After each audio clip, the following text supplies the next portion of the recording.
Thanks for tuning in to another show in the Next Reel family of film podcasts. Want to skip those ads and get early access? Become a member at truestory.fm/join and discover all the other great perks that come with it.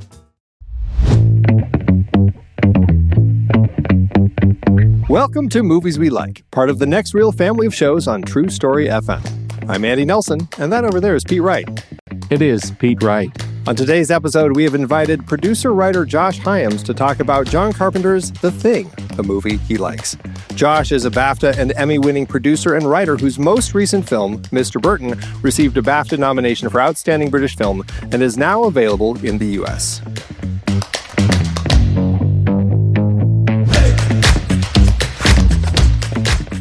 Josh, welcome to the show. Thank you for having me. A delightful hyphenate you are, Josh. Writer, producer, and yet you're coming to us from what is quite obviously your music studio. What's going on with your life? I know I'm a frustrated musician, awfully frustrated, and there's something in me that still thinks maybe one day it will happen, and I kind of have to accept that. I sort of fell into doing films. I love doing films, but I always feel like I am a musician in disguise. Sometimes people might say very heavily in disguise, but no, I love making music, and actually it plays into the thing which we'll talk about later because for sure, John Carpenter, who has become a big, people really love his soundtracks now. Maybe they didn't exactly at the time, but there is an overlap. Well, and he's performing on the road too. So I know a touring musician, John Carpenter, also fell into filmmaking. Exactly. Probably because, as he would say, the thing was a complete failure. And look, I'm sure he's done okay, but getting money on the road as a musician is the way to do it now, which is can't sell any records. And the thing was a dud, so maybe he's still making up for not making money on the thing. Right, exactly. Still trying. Yeah. Well, let's talk about you and your career, how you got started. As somebody who was a frustrated musician who kind of fell into film, what was that fall like? How did you kind of land in this industry? Well, I have always loved film, but it kind of, a bit like Mr. Burton, which we might go and hopefully talk about a bit. I wasn't exactly a kid from nowhere. I mean, it happens more in America perhaps than it does in England, but people do come from all over America, which is a very big country. But I didn't know anyone that did film as much as I loved it. I really loved it because I was a kind of a VHS horror film kid, the 80s, and really just started to really love film through films like the one we'll talk about later and others, and horror and special effects, and then got into more serious film, and it was a pretty good time for film. But I didn't really see it as a potential career path because I didn't know anyone that did it or how to do it or what anyone did on it. I mean, I'm still trying to work out what a producer does, but I definitely didn't know any, and. Yeah, I did an English degree. I was always doing music. I still do music, and kind of had the dream about being in the band and being the sort of rock singer. Again, partly probably why I like The Thing is a few years after watching The Thing, I started getting into the music of the Doors, and like Kurt Russell does, has that sort of Poet's Beard era Jim Morrison thing going on. It kind of all ties in, but I got a work experience job. A friend had done a work experience placement, and I managed to get a work experience placement at Working Title, which is one of the obviously one of the big production companies. And not a bad gig. And it was a good place to be. And actually, it just so happened that Nikki, who works on the desk at Working Title, and people would phone, have you had any runners come through recently that are okay? And Revolution Films happened to phone after I'd done a few weeks there, and Nikki recommended me, and I got the job at Revolution with Michael Winterbottom and Andrew Eaton and Melissa Parmenter. And really, it kind of took off from there. And I, in a way, maybe it not being my complete and total dream helped in the way to build a career around something that I just kind of there wasn't as much pressure, or I probably should have felt pressure at the time, but I probably didn't feel the pressure. I just enjoyed doing it, and enjoyed the collaborativeness of it. A little bit, it is a bit like putting a band together, working on a film, and just really seeing how films worked. And really, I'm still working with Revolution. We just made another series of The Trip and Michael, and so I've really, been there from boy to man, and they can't shake me off. And it's great working with people and like. There's it's important to the more you make things, the more you think, well, you try and assemble the band out of people that you like the way they play music, or you know what I mean. There is an equivalence there, that if you're thinking, okay, I need to put a group of people together, you don't necessarily choose the person who's the absolute best at their job, the best in the field, which is probably how I've managed to stumble into working, because I enjoyed working with people. I enjoy being there. They obviously detected that I was pleased to be there, and I'm still pleased to be there. And I've been lucky on the things I've worked on. I think that's the other important thing. I mean, it's funny working, I did love films like the one we talk about, kind of big, bold, effectsy things. But Michael Winsbottom, who I've worked with a lot, he made films in a completely different way, in a kind of verite way. And he was really exploring that kind of digital cinema thing, and, making it real, making it feel real, both in terms of the film and also the way you make the film. And that kind of brought out a whole side of filmmaking and types of filmmaking that, the sort of that I'm really into, and unfortunately the audience is still undecided sometimes, but anyway, you can never be sure. Hey man, I feel like that is classically British diminishing of your accomplishments. I mean, we have this rule around here, around our particular house, that, if it's over 6 stars on IMDb, it is imminently watchable. Like it's just, cool. There's a window under 6 stars and over 2 stars that's largely unwatchable. And I mean, there's nothing you've done that people don't like above and beyond that marker, and that is a crazy accomplishment in this industry, right? You have a string of very delightful projects. Thank you very much. And that is important. You want audiences to like it. I've probably not worked on the sort of, smash hit that obviously you kind of want to work on, that just kind of catches the wave that somehow really is zeitgeisty. As I've worked on great films, which I love and have won awards and, all kinds of things. But I still hanker after that one that just catches fire and really, but you can't really plan for that, can you? If you could, everyone would do it.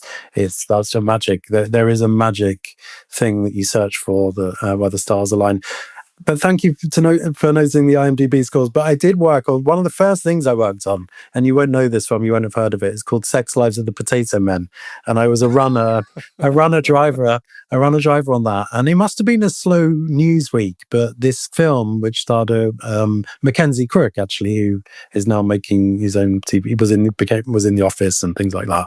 He was in it, and a British comedian called Johnny Vegas, and it was quite funny, but it had got money from the National Lottery Fund, the BFI as it is now, and I think someone just noticed that the lottery had given, the British people had essentially subsidized this film, and it became a news story about it being the worst film of all time. Is this what we put our money to?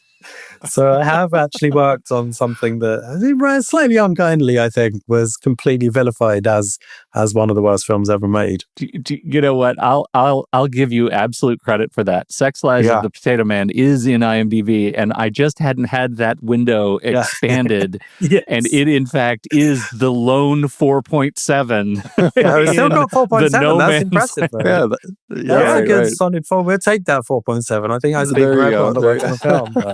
Because the critics were definitely, I think people may have watched it out of interest and been like, that wasn't so bad. You know what I mean? It can have the opposite effect. You kind of want to watch terrible movies because, you're kind of interested in them, like The Room or something like that, But I think actually it is a I would say we'd take that IMDb rating. But I wasn't responsible for it, but I did have I put in the work. I suppose that's one thing I should say, that I didn't know what I was doing. I didn't expect to be a producer. I kind of wanted to learn how to do it. And and I did start, well, I suppose a lot of people do, but I didn't have any leg up. I started as a runner and just kind of kept going. With a literary back, they sort of like books and literature and things like that. So that's the kind of writery part. So, the more that side of producing. Yeah. Well, when you're working on the variety of projects that you have, like the things like The Trip with Michael Winterbottom versus some of the more narrative types of projects, like, are you finding, as somebody who's produced, who writes, who's helped develop projects, are you able to kind of pull things from one type of project to use in the other? Is that something that you're finding a skill at? On set, I would say yes, because Michael, again, not to talk about him too much over the course of this thing, but inevitably I work with him a lot. He does show that there's no right way of making a film when you're on set. And sometimes the right way is kind of makes it more impersonal. Like if the crew is too big, if every actor goes back to their trailer and just, waits around, if you spend hours lighting a shot, the momentum of a project, it can just be really sapping and exhausting, especially actually now. I've worked on inevitably been working on a lot of TV series as well of late, even though I love film, and they can stretch on for months. And if you're making it in that way, it's a bit of a painstaking, boring process. And the way Michael shoots is the camera is turning, a lot of the 8 hours continuous day that he likes to work. You don't have trailers for actors. You don't shout action or cut. We don't have slates, clapperboards. Wow. And you do just put people, and, even if a big star walks into that, they kind of get that, enjoy, and you have a very small crew. You have as few people as you can possibly get away with having, and I just think people can enjoy that experience more, where you just strip away some of the stuff and some of the people and some of the slack times in a day, and you can make films more affordably, number one. But you can also make them more enjoyable, which I do like to try and do. It's important to try and have some amount of fun, along the way, and I think that helps the vibe of the production. So yeah, definitely from that point of view, in terms of the actual on set, you're always thinking, having worked in that way, if you turn up to a set with too many cars, too many trailers, too many generators humming away, it just feels so artificial and just slow. That's not to say some films completely require that. Oh yeah, and available light is the other thing Michael likes to do. It's sort of dogma-esque aesthetic. So, trying not to waste too much time perfectly lighting shots. But it just depends on the material, doesn't it? And the budget and everything else. But it's worth knowing that there are ways of making a film that don't require the big, the sort of circus around. How do your editors enjoy the no slates? Oh my God, Andy! Well, yeah. I was just going to say that. It's been my mind is ringing right now. Yeah, no continuity person either, and sometimes two cameras. But the answer to that actually is kind of an interesting one. Like, first of all, it's digital, so you're not. When I started, and actually you can see it in the thing, it's just the film stock is perfectly chosen for the material. They've really thought about the stock and the reels, and and obviously these days you don't need to worry about the actual fit shooting on film, if you're digital.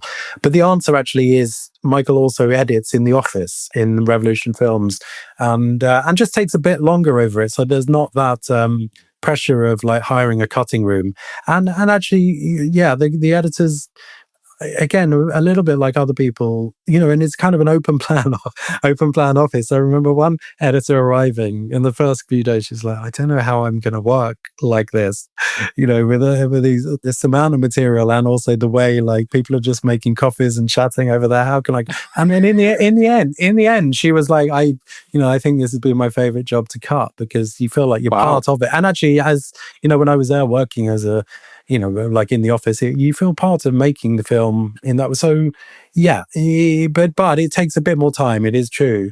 but that's, and Michael, he started in editing, so he kind of takes a lot of that. But I don't think it's and you just want people to obviously watch it, and they have to watch all the material and mark it, and you'll have to ask the editors how they feel about it. But they seem happy enough. They seem okay. Yeah, right. They're telling you, the producer, that everything's okay. Okay, we'll take that. Yeah. No, again, we work everything's great. We work with the same people, the same victims. I mean, the same brilliant editors. They keep coming back. Right?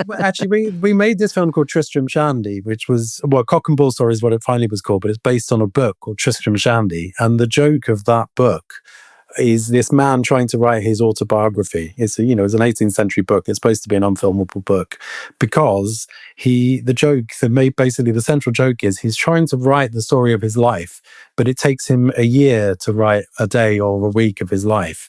So he's like, at that rate, he will never finish. And it's kind of impossible. He's still playing around with his early childhood, when it's 400 or 500 pages in, and that is kind of played for laughs, or 18th century laughs. And actually, when we were making the film, we were shooting so much, it felt like the editors it would never be possible for the editors to actually sit through all the material. It sort of reflected the way the book was. Look, there's a way of doing it, and there is a naturalism to it, and people respond to not being told, not worrying about continuity. Not worrying about the clappable. And now let's act. It's like it's not, and there's no action. It's just we're turning. Sound speed. You do all that, and it's more. I suppose it is more documentary like. But that's not to say Michael doesn't do fine filmmaking. Like The Killer Inside Me which I didn't particularly work on much, actually. It's one of the films I was doing something else. But that is a really beautifully made, period piece, very stylized. It's you can still produce, films, that have style and look beautiful, and it's about finding the people that can do it in that environment, I suppose. I want to dive in a little bit to what feeds you about being a producer. And I specifically want to talk about this in contrast to, or maybe context of Mr. Burton, which we will transition to.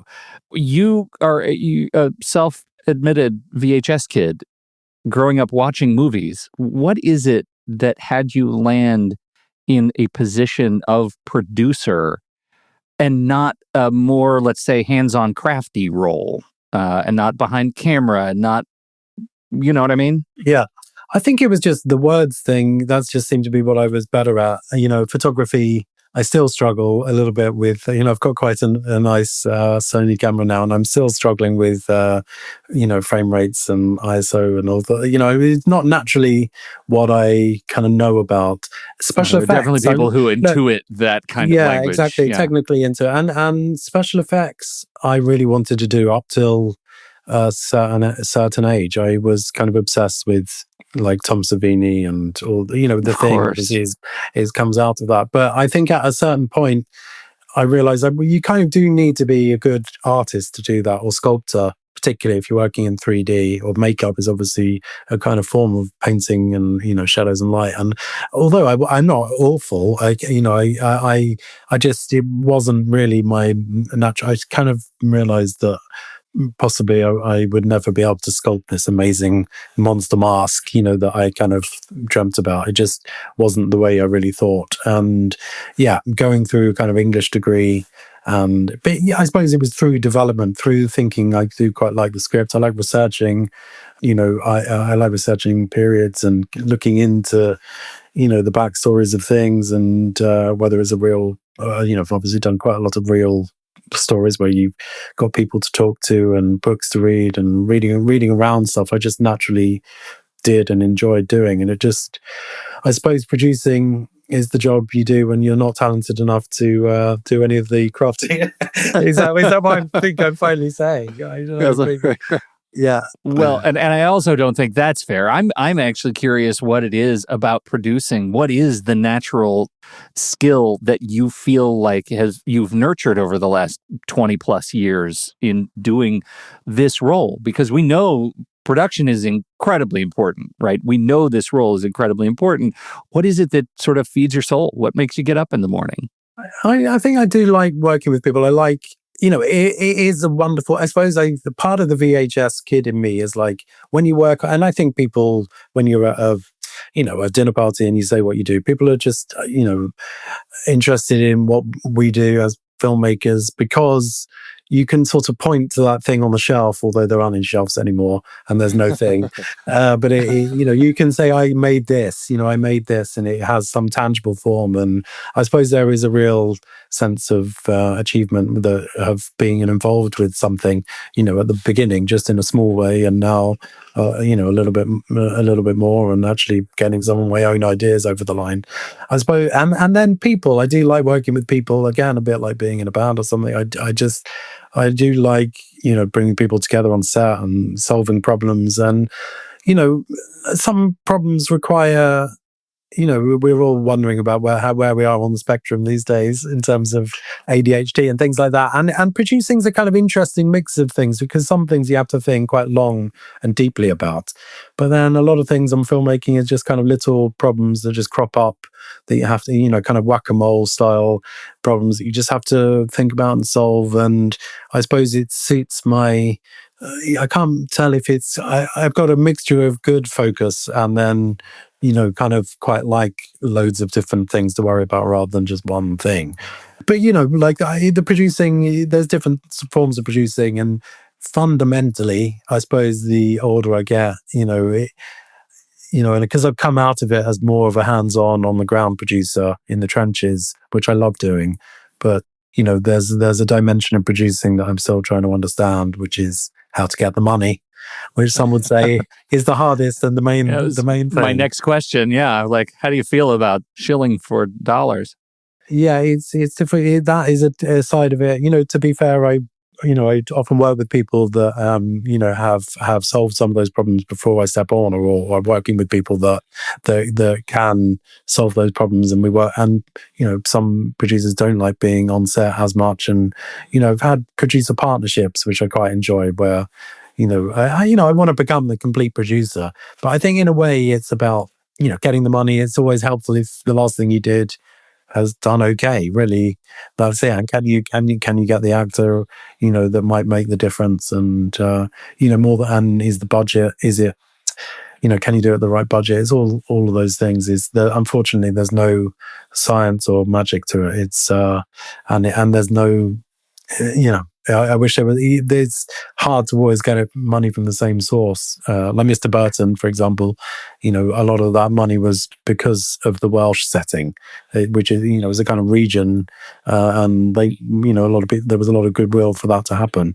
If it had been and you kind of just have to hope for the right collision of subject matter and talent and funding sources. And well, I just had a personal shout out. My dad's a Cardiff grad, and cool. So it feels like it was just really nice to see Cardiff represented.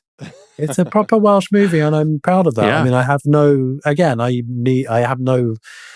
I'm a Jewish kid from Essex, which is East London, and I have no, I didn't really understand Wales, but I knew I loved this story. And you find people that suit, you just try and find collaborators along the way that will help, increase your chances of getting it made. And each film's like that has to have that journey. Well, let's talk more about Mr. Burton and dig into this a little bit. This is the story of Richard Jenkins before he became Richard Burton, the actor we all love and adore, and his relationship with school teacher Philip Burton, who became a mentor and legal guardian. This is a story that you conceived, and then you co-wrote it and produced this. So as somebody who kind of like came up with this story, like what was your draw to Richard Burton in telling this particular story? Funnily enough, it comes from the two words. The answer is actually Rob Brydon, and Rob is a comedian, a comic actor, and it's him and Steve Coogan that are in the trip. Rob, along with Michael Sheen, who I've been lucky enough to work with, and Anthony Hopkins, who I haven't been lucky enough to work with, and Richard Burton, all came from this particular part of Wales, and it's Okay. just up the coast from Cardiff, and it's kind of out on the coast, and it's kind of nowheresville, really. It's a mining, sort of inland. There's mining, coal mining, and then there's a steel mill that you see in the film, that, you know, billowing smoke. And anyway, so Rob is also an impressionist in the ways the trip relies quite a lot on Steve and Rob doing these impressions. And one impression Rob would always do when the camera was turning, and a lot of the time when the camera wasn't turning, was this voice, you know, he would often do "To Begin at the Beginning," which is Richard Burton doing Dylan Thomas under Milk Wood. And, you know, after about 2 or 3 series, I just, you know, when you're interested in something, and I just started watching some Richard Burton. And I love, again, I mentioned Jim Morrison already once, and Kurt Russell, who's in The Thing drinking whiskey. You know, they were, and you know, with the sort of the age I am in terms of being a musician, I do like Hellraisers, you know, and I was lucky enough to work with Peter O'Toole, who was a, you know, hell-raising actor. I felt like this breed of men, you know, in a way literature had it with Hemingway. And anyway, the English actors, probably because it was seen as a slightly effeminate thing to do, made up for it by drinking and womanizing. And, you know, there's legendary stories of that. So I had that idea of who Burton was in my mind. And then the voice, Rob doing the voice, which it is, you know, and then listening to Richard Burton, it is this most amazing instrument. It's the most amazing voice. It's rich, it crackles, it cuts through. It is a completely amazing instrument for delivering poetry, particularly, and lines. And then, you know, the look of him. And I then read a biography, and again, like musicians, like, you know, many you can mention, David Bowie and other people, you know, they weren't born with that name. To find out that Richard Burton was born Richie Jenkins, and had this, you know, any person that has a stage name, they have this duality to them. There was this split in their personality, and so that was interesting. I was immediately interested. I didn't realize his father, you know, he had his real father, this drunk, womanizing miner, and then he had this surrogate father figure, Philip Burton, who represented these different impulses. And I'm going to talk about The Doors again. Oh my God, how many times can I mention? But you like, well, I like movies that lead you onto other things. I suppose I like music that leads you onto other things. And some music, like The Doors, led me on to like Nietzsche and philosophy and Aldous Huxley and things like that. It's a gateway to other stuff.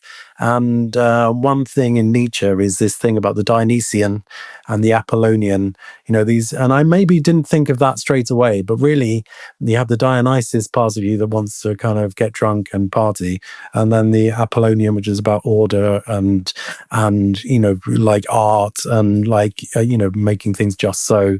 And it felt like Richard Burton had these two father figures that really just, you know, they kind of made him great. They made him greater than he would have been otherwise, but it also kind of pulled him apart. It was the tectonic plates of like where he kind of fell apart a bit, and, you know, alcoholism, these things, and then the Welshness, but then giving up his voice then became this, he was like a Frankenstein's monster slightly, you know, it's a Pygmalion story, because this voice was created by this teacher, and it became, you know, a bit like every expat or someone, you know, a Welsh person that lives elsewhere. Richard Burton was more Welsh than the Welsh in a way, because he had left.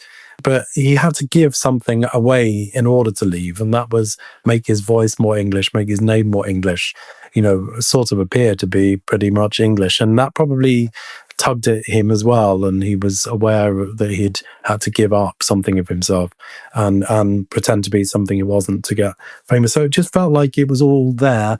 And then the actual thing that made me realize where this story could go to, again, being someone who did A-level English and then beyond, Shakespeare has this character of Hal, who's in Henry IV, and then becomes the king in Henry V, and he's a good king because he has he's been in the taverns with Falstaff, who's this father of the taverns, really. He's like Hal messes around with this older big man who helps him drink and, have fun. But then he knows he has to become the king. He's the king. His father wants him to grow up and take responsibility. And it feels like he, as a king, he's seen as a good king because he was able to interact with people in taverns. He was able to interact with people with court. He'd seen both sides.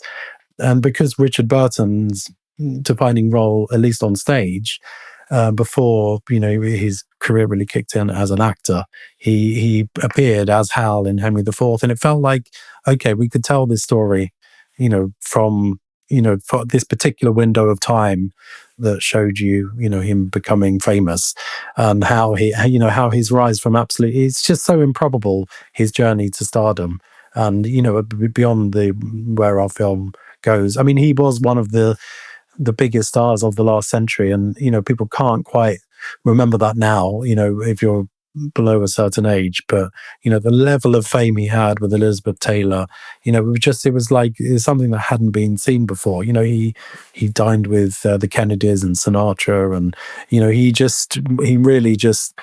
his style was, he just flew up into the orbit. And so it's kind of, how does this young kid go from that to that? And also, I love English teachers, and so and people that give back to work, and also working class kids, giving them access. The mentor figure, giving a working class kid. Sorry, I'm going on. You've started me off now, but it's all of those things. I kind of saw all of those things in that story, that bit of this person's life, and it felt like it wasn't just about Richard Burton. It was a more universal story of a kid that shouldn't be in the arts, apart from he's got this talent, and this talent would go to waste unless this person recognized this talent and helped nurture it. And those people are really important to celebrate, I think.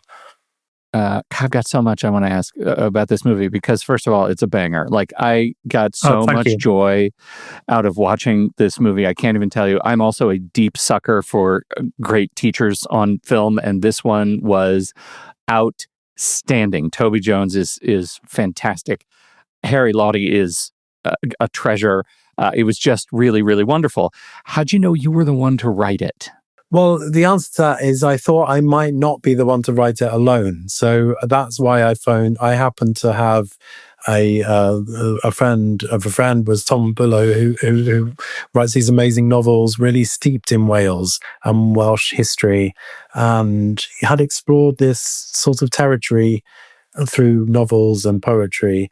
And I just thought I needed someone to collaborate with that knew that part of it, and I recognized that I didn't. And so I always remember calling Tom and saying, explaining the story. And sometimes when you tell people an idea they like, they go quiet, and you kind of, you're not sure if the quietness means what's he talking about, or whether okay, maybe this is good, and he had he went quiet in the way that, okay, I really like the sound of that.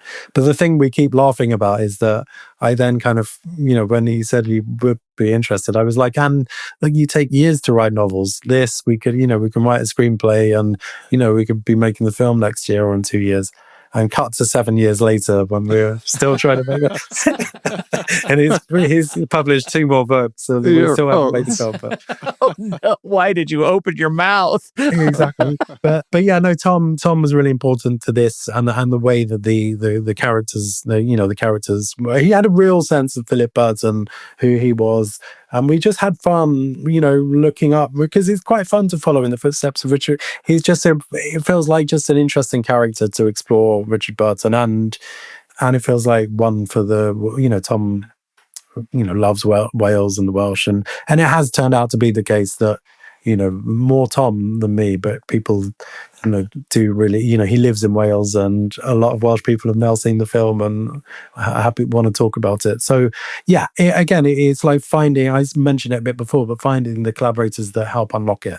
And then Ed Taufan, who I produced it along with, his dad actually worked at the BBC and knew Philip Burton. So when I told him the story, he'd heard of Philip, and that seemed to be a happy coincidence. And Ed really, was in as a Welsh producer, kind of a big fish in the Welsh pond. He was able to pull together some Welsh funding. And then Mark Evans, the director, is someone I knew because he went to film school, funny enough, with Michael Winterbottom and Andrew Eaton. And so I knew him more socially. And it just, it seemed to happen at the right time in the end, because Harry, if we'd have made it, I always think that if we'd have made it when we first had the idea or first wrote the script, Harry would have been like 9 years old and not capable of it. Yeah. So we was worth waiting for time Harry to ripen. Yeah, exactly. It's worth waiting for Harry to ripen. And looking at it all, I'm very happy that it all came together. And now there's a lot of film and film ideas. You end up, I buy books. I'm sure you're the same. You buy things, you're researching things. And I've got them on, some of the bookshelves around this and in the house. And every time I think subliminally, even if you don't notice them, if it's something that you'd like to make and you haven't made, you walk past them and you're always thinking, bugger, I still haven't made that film. But now I've got this Richard Burton shelf of like all these biographies and different bits and bobs that I'm at peace with having actually made this film. And again, like it's on the shelf. It's not actually, I do have a DVD copy of it, but you know what I mean. It's now it's made. It's done. I can close that chapter to some extent.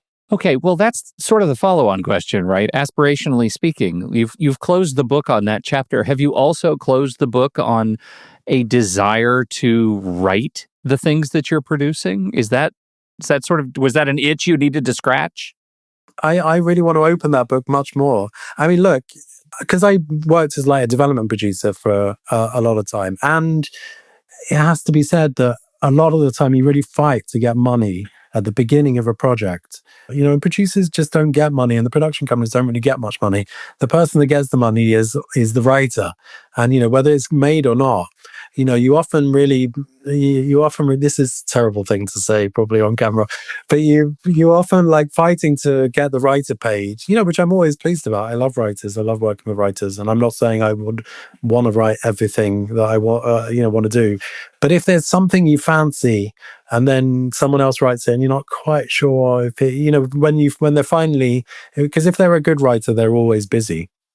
And so you get them the money and then they eventually find the time, and then you get a draft and you're like, it's good, it's good, but maybe I could have, if I'd have spent a couple of weeks, I could have got somewhere in the area of, look, writers who can really, really write, that's an amazing talent, and with the right project, the right writer is an amazing thing. I feel like I really have an eye for the story and the structure of it, and I don't feel like I could write everything. And like I'm working with a guy called Simon Woods, and his gift for dialogue is kind of Tarantino-esque, I would say. He's just got in him to just mint, and it just pours out of him snappy dialogue after snappy dialogue, just pages and pages of the stuff.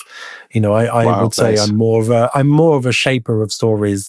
More of a working out the tangent, which is important as well.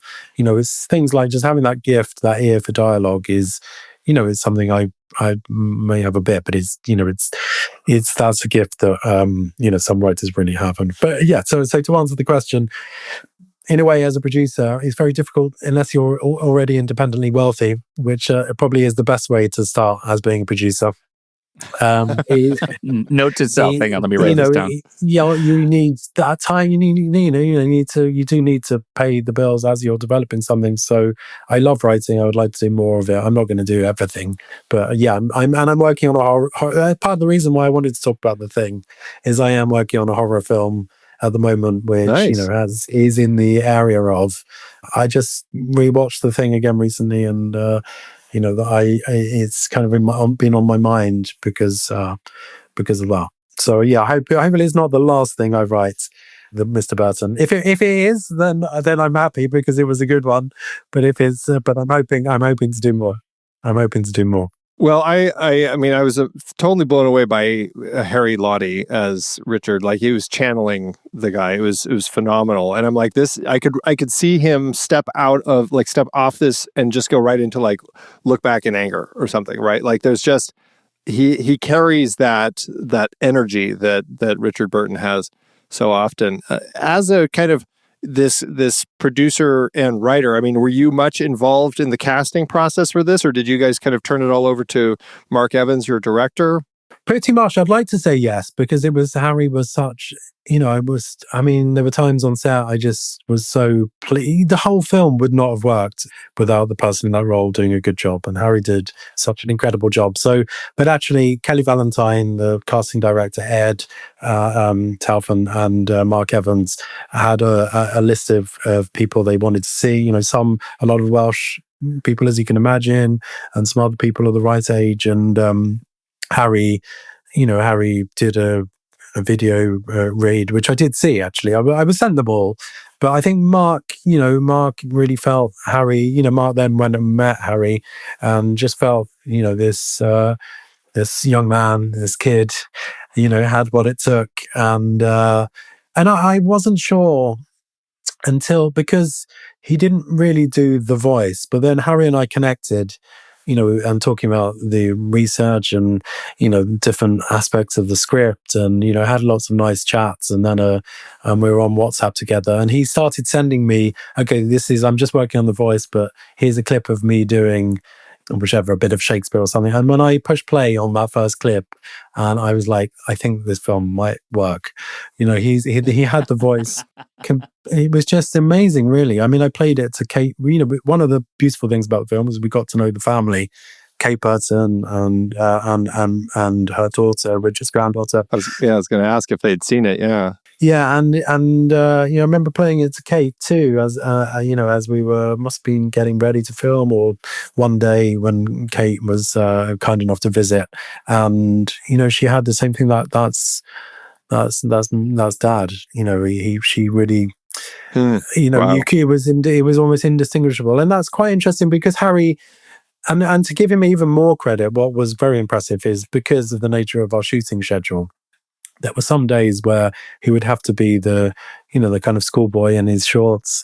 And, Harry really does try and plot the trajectory of it. And actually I remember an actor friend that saw it said, when the film started, I just wasn't sure if he was going to get there, to get to the Burton thing. And Harry really skillfully, demarcates Richie Jenkins from then Richard Burton. And they're completely different, feel like different characters, and time has elapsed. And some days Harry would have to start as one and move on to the other.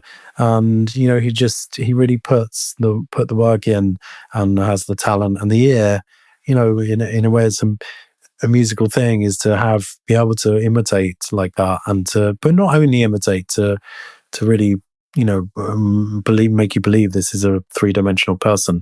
So, and then there were some times where we had to bring things forward, like the scene with Shakespeare. It's quite a moving scene where they're in front of Shakespeare's grave. We were supposed to film that in Stratford, kind of towards the back end of the movie, and it's a really emotional thing where he comes in and Philip Burton Mr. Burton's in there, right. Exactly. That scene, we had to spring that on Harry. We were like, look, we don't think we can afford to go to Stratford. We found a church at the end of Cardiff High Street that funnily enough, it was just a really good match. It was extraordinary, really. But we had to bring it forward by about 2-3 weeks. We're going to have to do it in a couple of days. I remember sitting him down and telling him, and he was like, okay, right. And I have to say, but his work in that, I think everyone was in tears watching him do that particular bit of it. And it was just, and earlier in the day, he'd probably been in like a pair of rugby shorts and running around a pitch. He just, as a school kid, he just really nailed it. Just a shout out to his. I was surprised that he wasn't a local Swansea kid. Like that he's an Oxford kid having to learn Wales is to be a presentable youth from this part of the country, even though they're hours apart. He represents a bit of local that I was very surprised to see. Yeah, shout out to William Conacher, his dialect coach, who we've had on the show before. Yeah, we have. Yes, I saw that actually. And funny enough, I actually got it on my list to call him about another film I'm working on with. I've got some things to do with, but yeah, they did an amazing job. But Harry has the capacity to. He's got a great ear. I think his dad was in the it was in an RAF engineer or something. Anyway, they moved around a bit. And I think Harry just was kind of I think I'm not mistaken, thinking Harry as a kid moved around country a bit. And you know what it's like it's the same in America, but in England, it's particularly like you only need to travel an hour and it's a completely different dialect. And he just is one of those people that was good at, thankfully for us, that just has that ear of and that sensitivity to and the depth of the voice as well, because it's a low voice, but he's kind of an interesting mixture actually, because it's kind of a deep voice, but he's got this crackle on the top. It kind of is and he did probably smoke 30 cigarettes a day. That feels like that's in there. And he seemed to just embody it all. And look, some Welsh people were probably a bit put out that it wasn't a Welsh kid playing Richie Jenkins, but you'd either have to go for a Welsh person that went to the English Richard Burton, or like we did, Harry, we knew could do the English Shakespearean side, and work back to the Welsh thing. But it was a lot of work for him, and all kudos to him. No kidding. Well, it is streaming now, so everybody, you should check it out. It is well worth it. Let's take this opportunity, though, to switch and start talking about John Carpenter and his 1982 flop, The Thing. I actually love that you picked this movie, because I sort of feel like it is the horror Mr. Burton. Like in the spirit of we can't trust what's left of Richie Jenkins in Richard Burton. It's like, we can't trust because it's aliens are taking over his body. It's the same movie, really. Yeah, that's true. There is, it's interesting. It can be seen. It's one of those films that can be seen as the kind of paranoid, thing where people stop trusting each other. I think John Carpenter, because obviously thinking about doing this podcast, I've listened to a few things about The Thing, and John Carpenter's, he mentioned it a few years ago that we're becoming more divided. Quite a long time ago, it's probably 20 years ago, we're becoming very divided as people. You're not sure who you can trust, even within families and countries, and these group of people start to have to mistrust each other, and it does feel like, unfortunately, things haven't got better since John Carpenter said that 20 years ago. It feels like it's... But really, The Thing, I want to describe where I first watched this film, and maybe you'll understand why I suggested it to you guys. I was, I think, 7 or 8 years old. We were away as a family in Europe somewhere, I think Greece. And you know what it's like when you're in a kind of resort hotel, there's entertainment of various kind. And I suppose I can't remember too much about the holiday, but what I do remember is one night, one hot Greek night, there was an outdoor cinema of some kind. It felt big to me, like a kind of amphitheater-y, like not huge, but it was a kind of outdoor setting, a cool place to watch a film, actually, at nighttime. And it must have been, I was born in 1977, so you know what it's like in those sorts of things. They don't show the film that has just come out. They'll show something that probably had been out for a couple of years, and they were able to show it or had a print of it or whatever. So I was 7 or 8 years old.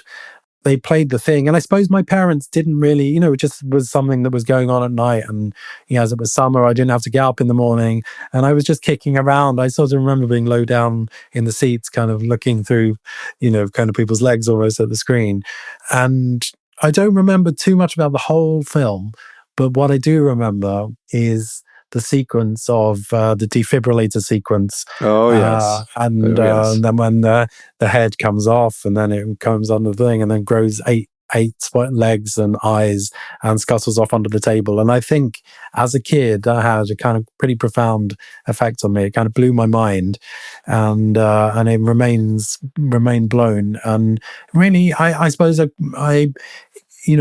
any moment made me love cinema, maybe it was kind of that one, because I just then got really into it, probably because it scared me. Actually, I don't know if you've seen The Fabelmans,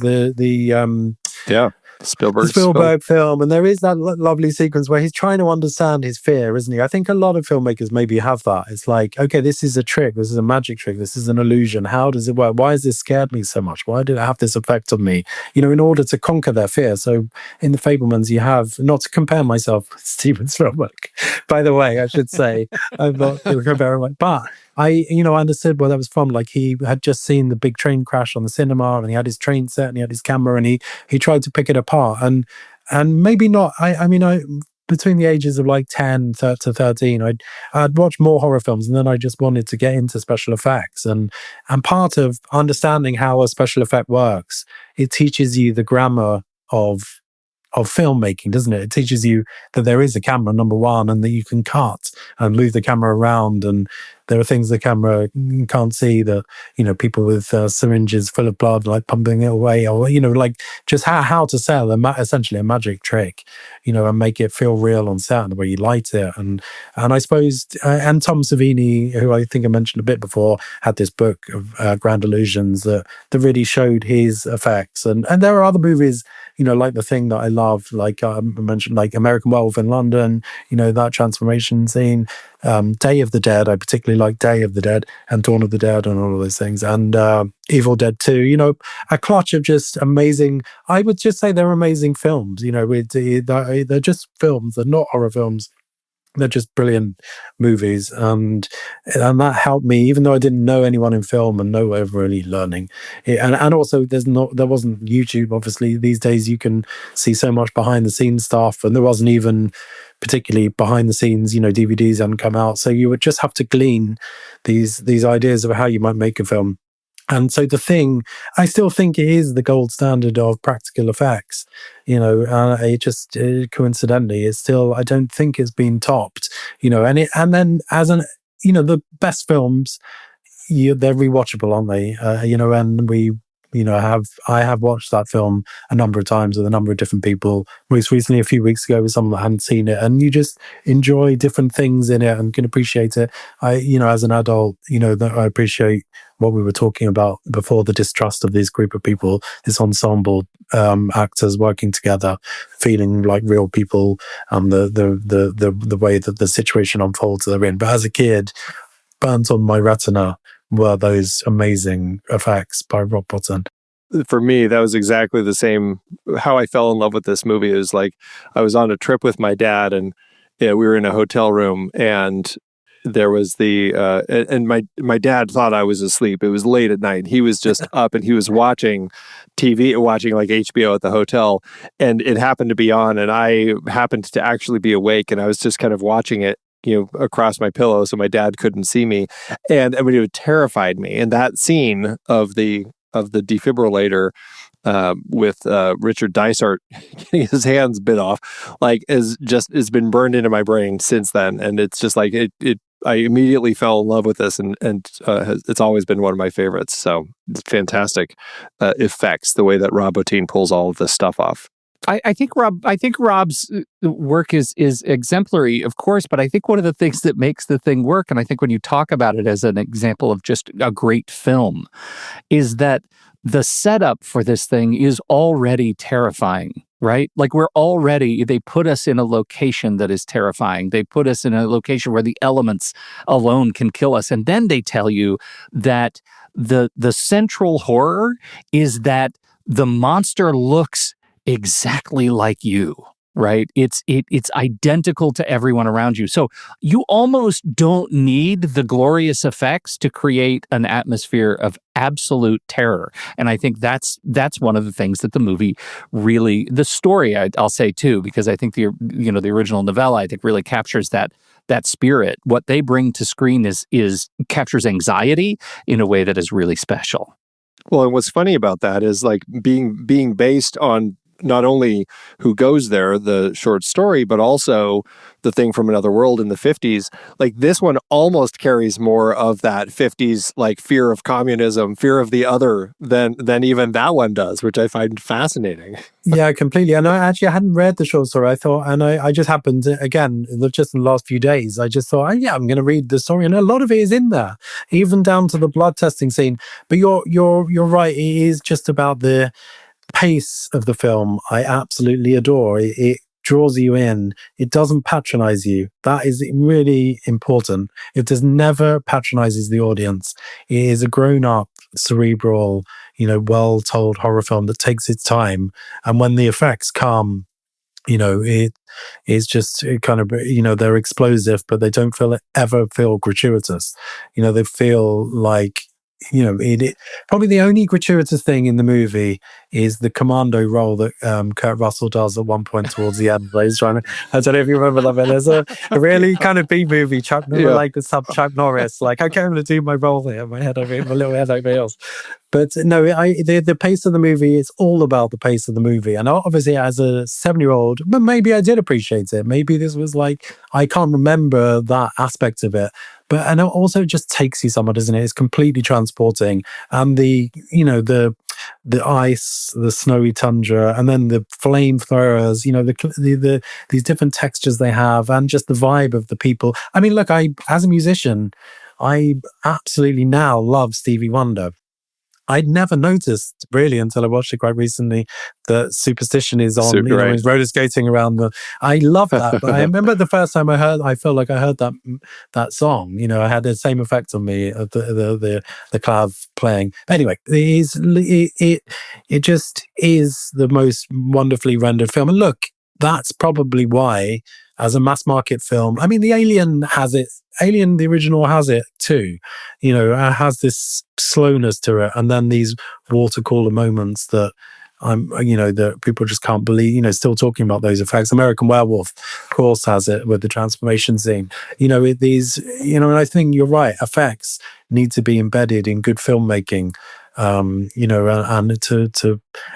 they were just extraordinary. So it wasn't just, although as a child it was somewhat to do with the effects. I appreciated that it was a film by a proper filmmaker, a powerful filmmaker, and with a great cast that just it's just a great paced film by a real filmmaker that's taking his time, that really probably had to fight for a lot of things in this movie to be a certain way, and the ending too. And again, in my research about thinking about this film for this podcast, not to jump too much to the end, but just to say that they obviously tested it didn't test well, but it is the right ending for the film. And obviously fights would have had to make this a proper filmmaker's film. It's not a horror film. It's a grown-up cinema lover's film. Well, and look at the cast and the way, it's not just the cast, it's the way that they wrote those characters. Like, you believe all of them. They feel like actual people working down here on this base down in Antarctica doing research. And they all play it well. And you can see all their different roles and just how they all fit together. And then the way that the dynamic is as they start interacting and I'm not trusting you now because you're acting a little suspicious. Let's lock Wilford Brimley up out in the storage shed. Like, there's a lot of that sort of the way that they are reacting. And I think that's an important element that not only the screenwriters capture, but also I think John Carpenter knew how to actually direct that and shoot it in ways where he's putting certain characters together in frame or isolating someone in a frame by themselves. And I think that's just, you really have to know the story and how it's going to come together and unfold in order for that to work well, especially when it needs to be something that's going to scare an audience. Yeah, and in order you need to care about the characters in order to, so when they are, when they or do variously die, you kind of feel something. They're not just throwaway characters; they feel dimensional, and it does sound like they had that time.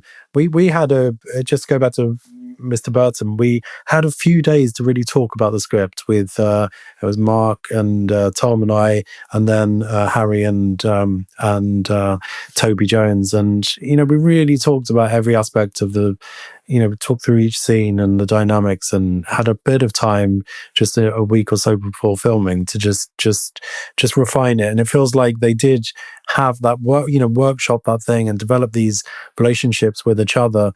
The actors really bring something to it, and they really had a sense of who their characters were. Funny enough, like I say, I just read the novella, and a lot of those characters are to some extent in there. There's a sense of them in there, and their names are in there, and it was kind of quite. I haven't watched the 50s one recently, and I'll be interested to actually go back and rewatch it. And presumably the 1950s one had the effect on John Carpenter or Rob Bottin or whatever that the thing had on me as a kid. It must have stuck in their minds.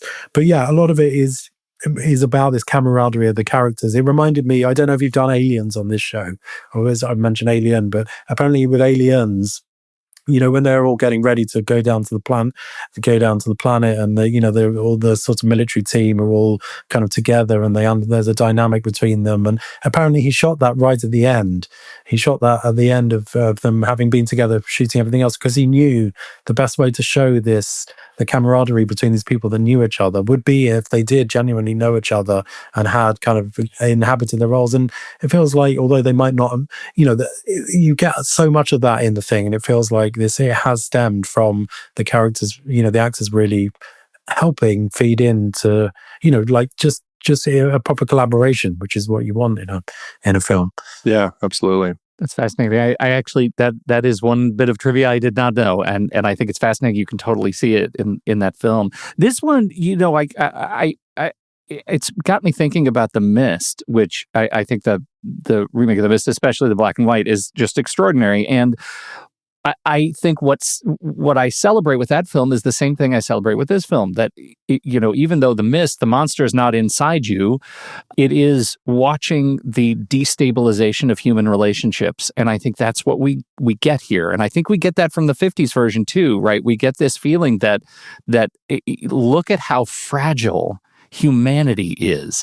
If we're going to lock up a national treasure like Wilford Brimley, then we have fallen too far. We are irredeemable. And that is, I think, the biggest and most horrific lesson, is that we are deeply, deeply fragile human species. And it's one of the things that this movie, as a horror movie, does so well.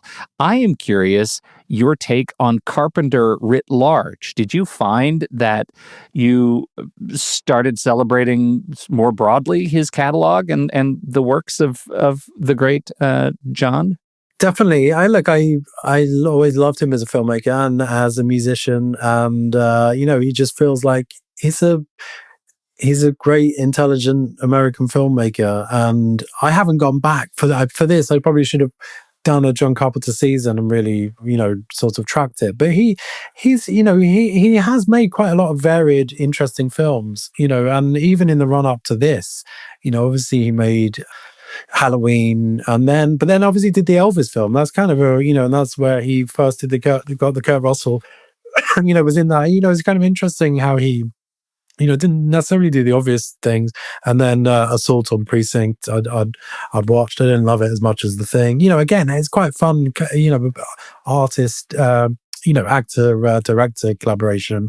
I remember Big Trouble in Little China, I remember it came out when I was a teenager. So that was probably the first one I watched actually in the cinema. And, it's kind of, I quite like to watch it again now. It's quite a fun, patchy film. Probably They spent too much money on it. And They Live obviously has, it's kind of blue pill, red pill stuff, isn't it? That is, feels like a film that is being and, probably there's a few dodgy commando roles in that film as well. I mean, look, he's a great filmmaker and has worked on different budgets, and just is rightly celebrated. I mean, look, I think probably I get the impression that people like us talking about The Thing, 40 years later, might slightly annoy him because it wasn't a hit at the time. We're like, where were you at the time? It doesn't help me. Right. I think he probably does have that, thing of like, okay, so it's great in posterity, but it's like he's celebrating, someone that is, Van Gogh, but it didn't really help Van Gogh much. Right. Like he's not around to appreciate the. Look, John, I was 10 years old. I was doing my part, man. This is what we get. Yeah, that's right. Well, look, he made all of his money on this movie when he had the rights to the prequel made, right? Like that's where he pulled all that extra money from. Yeah, which I didn't go back and watch. I should watch. I mean, funnily enough, I'm curious to revisit it. It's I just spent a lot of time in Norway. Great, I spent a lot of time in Norway, so I watched it when I watched The Thing again recently. Like, oh, right, actually, I know Norwegians, and kind of I kind of like the Norwegian aspect of it, which is something I can't remember if it was in the 50s one. That's not in the Joseph Campbell stuff. 50s is just very American. Yeah, and the Norwegians, the idea that this has just happened to someone else and it's about to happen to you, but you don't know it yet, and through this dog, and why are they trying to shoot the dog, is just, the film just leaves you wondering what is going to happen at every turn, and it takes, and that dog is a brilliant, a brilliant part. Great dog performance. Great dog performance, and then, like you were saying about isolating them in the frame, it feels like there's those lovely shots of the dog. Little do they know what this dog is carrying, and then the dog, the dog loving character, the dog handler. And what was great is that I tried to watch it on DVD with one of my kids, and I don't know whether it was something interaction between the DVD and my TV. It just didn't look that great when I watched it a few years. It looked like an old film.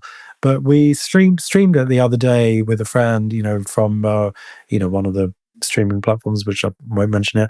But anyway, it was just looked so good. It looked so sharp, so crisp, like it was made yesterday, but a period piece. It really, apart from the commando role, but it looked like it could have been made yesterday. It just so beautifully filmed, and a lot of there's this story of Rob Bottin wanting his the effects to be not too keeping them in the dark, keeping them with sorts of lighting that didn't just reveal too much. All those choices they made with the lighting were just perfect ones, and the film stock, and it just I just don't think I do think it's one of the great, like I said, one of the great films, definitely one of the greatest genre films. And not for everyone, because it's slow. It doesn't have, it asks questions, it doesn't answer them all, but it is a wonderful piece. Well, I'm very much looking forward to you figuring out how to integrate a commando role into your horror film that you're currently working on. That's canon now, right? You need to be like, how can that work? There's got to be a way. Yeah. It's Josh Hyams' signature producer role is to make sure a commando role is somewhere in everything somewhere you in do the project. from I feel like I'm getting to that age where it feels like everyone could do a commando role, but actually I'm thinking, could I now just go out and do a commando? I'd be slightly worried. I'd do something. Yeah, right. I'd feel it the next. I'd feel it the next day. I think I'd feel it the next day. No kidding. I want to wrap this up, but before I do, I just, considering your love of music and everything, and we've talked a lot about John Carpenter, we'd be remiss if we didn't mention Ennio Morricone and the fact that he did the score for this and captured perfectly a John Carpenter essence score. I'm just curious how the score works for you, because it feels very different from so many. I mean, so many of his scores feel different, but this one in particular. Yeah, for Morricone, I mean, it's interesting it's Morricone because it could be John Carpenter. So it feels like it must have been some meeting where John Carpenter was like, how about if you do what you do, but you do it with, this instrument, because... we're all aware that John Carpenter had his fingers wrapped around Morricone's neck during composition, right? Yeah, but I just think it does work. So apparently there's a lot of music that wasn't used, and in this repetitive, droney, kind of, someone described it as it's a kind of isolated pulse, that it reflects the isolation of the characters because it's quite bare. It is one note, and it is just feels like it is alone. It just does drive through the film, and it is incredibly atmospheric. And I think Tarantino used some of the music. I was just reading about this on The Hateful Eight.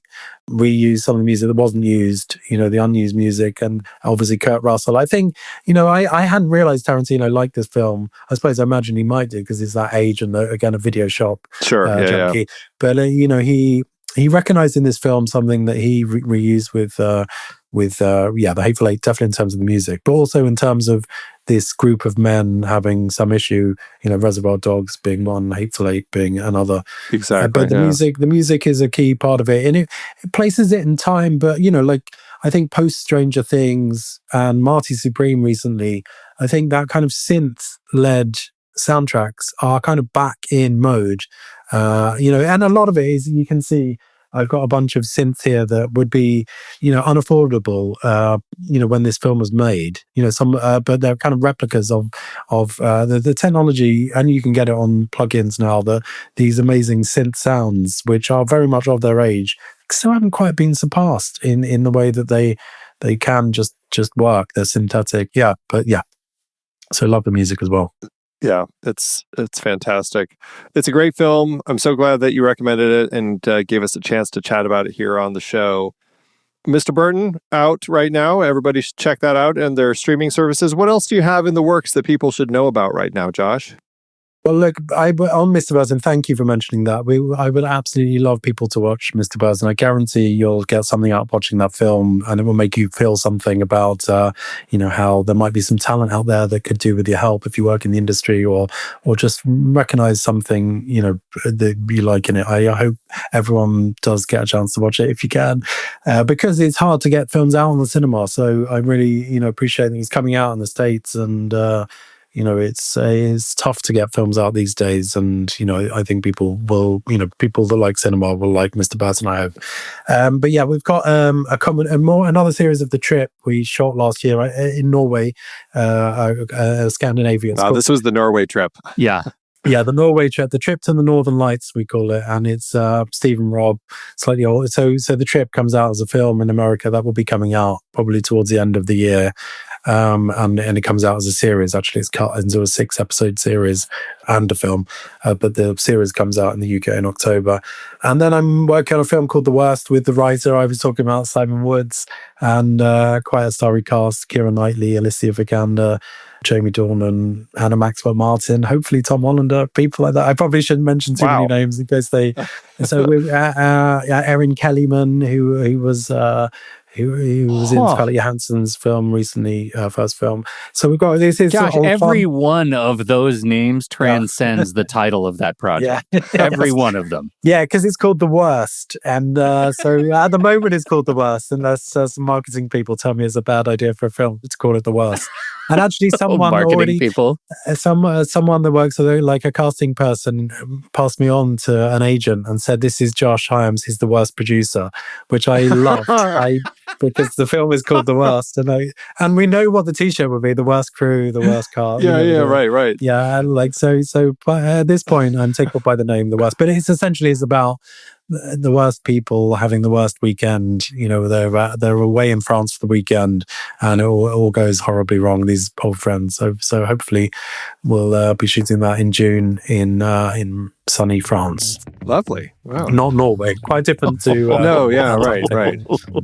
Time for some sun. That's great. But thank you so much for having me. I really appreciate the invite.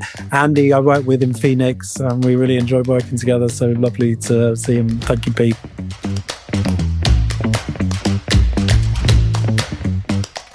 If you want to keep watching and listening, here are a few other episodes from the Next Reel family worth checking out. Pete and I talked about The Thing as part of our horror series over on the Next Reel, and on CinemaScope, I covered 1950s science fiction, including The Thing from Another World, the film Carpenter was reworking, with guest Robert Horton. Then if you want more Richard Burton, Pete and I covered one of our favorite Richard Burton films, The Spy Who Came In From the Cold, on the Next Reel as part of our John le Carré series. And on CinemaScope, there's an episode on the British New Wave with David Forrest that touches on Burton's early film Look Back in Anger. Links to all 4 in the show notes. Thanks again to Josh Hyams for joining us today. For everyone out there, we hope you enjoyed the show, and certainly hope you like the movie like we do here on Movies We Like.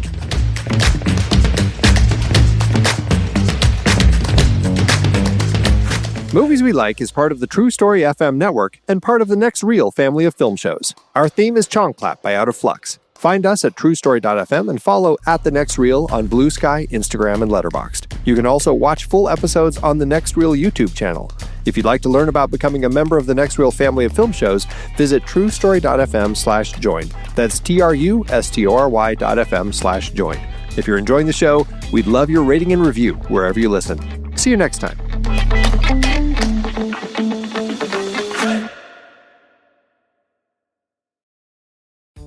Hi, this is Tony Matus. Hi, and this is John Matthews. And we are the co-hosts of the podcast Imprint Cast, the podcast dedicated to the Australian boutique label Imprint Films. Yes, if you want to know everything related to imprint or in the imprint world, this is the podcast for you as we cover announcements and also upcoming releases from the imprint lineup. Yes, and we are not the only hosts on this show. We also have family members. They include Suzanne Boleyn, Paul Berryman, Jim Mulvihill, as well as Ryan Kendall. Also joining us are content creators who contribute to the imprint releases, doing commentaries, essays. They're actually on the show discussing the releases they worked on via deep dive episodes covering various titles. You can also watch our videos on certain episodes with the content creators as well as us, as well as the family members. And of course, you can always listen to this podcast wherever you listen to your podcast and our YouTube channel, Imprintcast. And don't forget, Imprintcast is a part of Someone's Favorite Productions podcast network.